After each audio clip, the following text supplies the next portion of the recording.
Vasario 25 dieną Visagino savivaldybės meras Erlandas Galagus susitiko su Jungtinės karalystės Lietuvoje ambasadore Elizabeth Boyles ir ambasados komanda. Susitikimo metu meras pristatė miestą, jo istoriją, žmones, aptarė šiandienos aktualijas ir savivaldybės tikslus infrastruktūros, švietimo ir inovacijų plėtroje. Jis taip pat pakvietė ambasadorę atvykti vasarą bei dalyvauti jubiliejinės Visagino miesto šventės renginiuose. Jungtinės karalystės ambasados atstovai kartu su meru po susitikimo išvyko į Ignalinos atominę elektrinę. Visagino ir Daugpilio bendradarbiavimas atveria naujas perspektyvas švietimo srityje. Įvyko pirmasis susitikimas su Daugpilio universiteto atstovais. Vasario 26 dieną Visagino savivaldybėje įvyko susitikimas dėl bendradarbiavimo su Daugpilio universitetu, kuriame dalyvavo Daugpilio vicemeras Aleksejus Vasiljevas ir Daugpilio universiteto rektorius profesorius daktaras Arvydas Barševskis.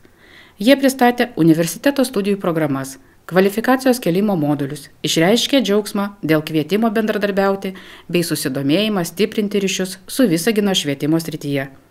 Pasak Visagino savivaldybės mero Erlando Galaguso, pasiekus susitarimą dėl traukinių maršrutų iki Daugpilio, Visaginas įgijo puikią galimybę aptarti bendradarbiavimo perspektyvas su šiuo universitetu.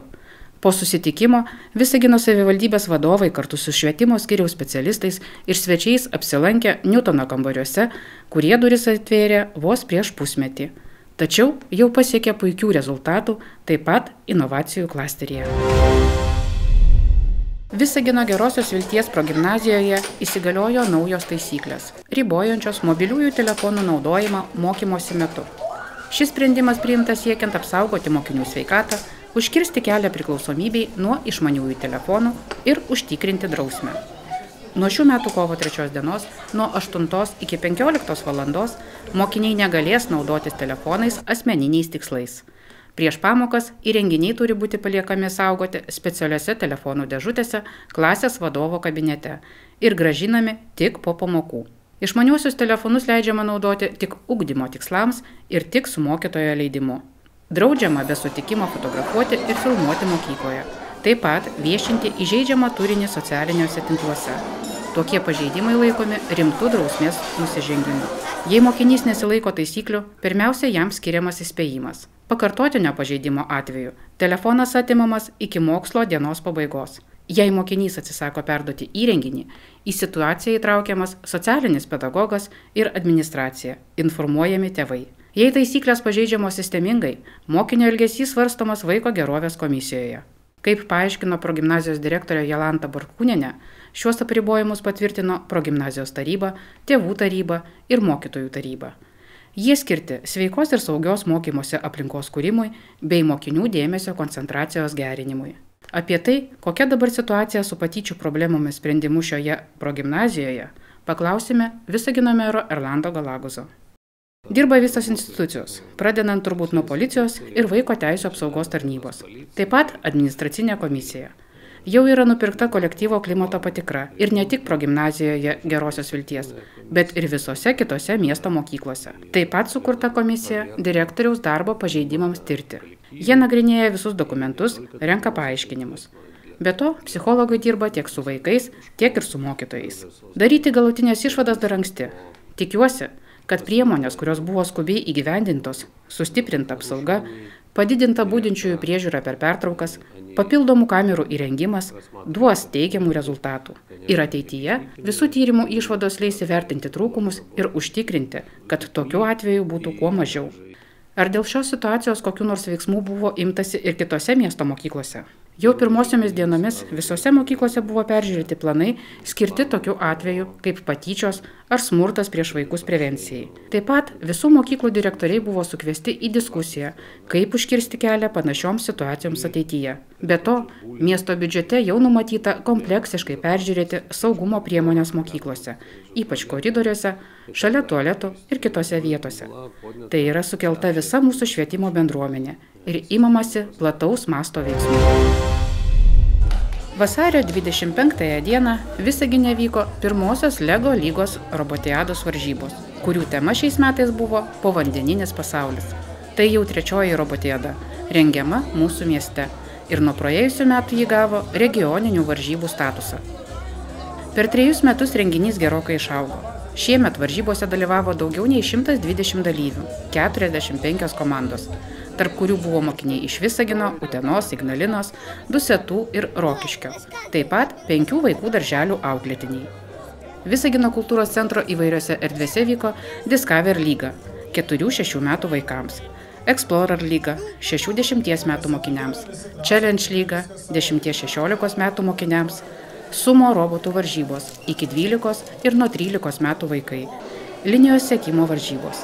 Be to buvo apdovanoti laimėtojai nominacijose pagrindinės vertybės, robotų pasirodymas, inovacijų projektas, robotų dizainas.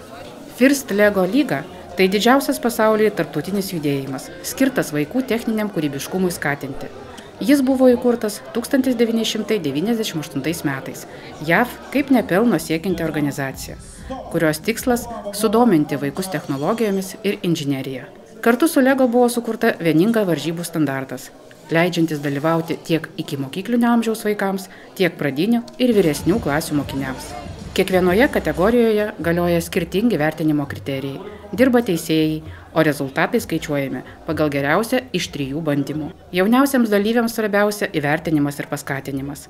Explorer lygoje apdovanojamos 3 geriausios komandos. Vyresnių klasių mokiniai robotiados metu dalyvavo seminaruose, kuriuose pristatė mokslinius ir techninius sprendimus pagal šių metų temą. Varžybų nugalėtojai. Explorer lyga. 1 vieta – komanda Žaibas, Verdenės gimnazija. 2 vieta – komanda A, taip pat Verdenės gimnazija. 3 vieta – komanda Jaunieji kūrėjai, progimnazija Gerosios Vilties. Nominacija pagrindinės vertybės – komanda Robogogai, Dusetų Kazimiero Būgos gimnazija. Challenge lyga. 1 vieta – komanda Žaibas, Utenos Vidurių progimnazija. 2 vieta – komanda Verdenės Robotics, gimnazija Verdenė. 3 vieta – komanda VGVP Robotics, progimnazija Gerosios Vilties. Nominacijos. Pagrindinės vertybės – komanda Viurevs Rokiškio mokslo klubas. Robotų pasirodymas – komanda Atgimimas LT, Atgimimo gimnazija. Inovacijų projektas – komanda VKMA 2077, Visagino kūrybos ir menų akademija. Robotų dizainas – komanda Robotogai, Dusetų Kazimieros Būgos gimnazija. Sumo varžybos iki 12 metų. 1 vieta – komanda Mušeika, pagrindinė mokykla Žiburys. 2 vieta – komanda Robotiusas, pagrindinė mokykla Žiburis. 2 vieta – komanda Robotiusas, Žiburio pagrindinė mokykla. 3 vieta – komanda Vytis, Verdenės gimnazija. Sumo varžybos nuo 13 metų. 1 vieta – Nolik komanda, Atgimimo gimnazija. 2 vieta – Atom komanda, pagrindinė mokykla Žiburys. 3 vieta – komanda Venom, Atgimimo gimnazija. Linijos sekimo varžybos. 1 vieta – komanda Fire, gimnazija Atgimimo. 2 vieta – komanda Vintik, gimnazija Atgimimo. 3 vieta – komanda Universe, pagrindinė mokykla Žiburys. Regioninių varžybų nugalėtojai dalyvaus nacionalinėse varžybose, kurios vyks kovo 15 dieną Kaune. Geriausios komandos gaus galimybę atstovauti Lietuvai tarptautinėme čempionate Hjustone, JAV, balandžio mėnesį. Taip pat bus surengti dar 2 atviri tarptautiniai čempionatai – Pietų Afrikos Respublikoje Keiptaune ir Graikijoje. Nacionalinių varžybų 2–3 vietos laimėtojai taip pat galės vykti atstovauti Lietuvai. Pernai Lietuvos komandos dalyvavo čempionate Norvegijoje, o prizinę vietą užėmusios komandos ir šiemet turės tokią galimybę.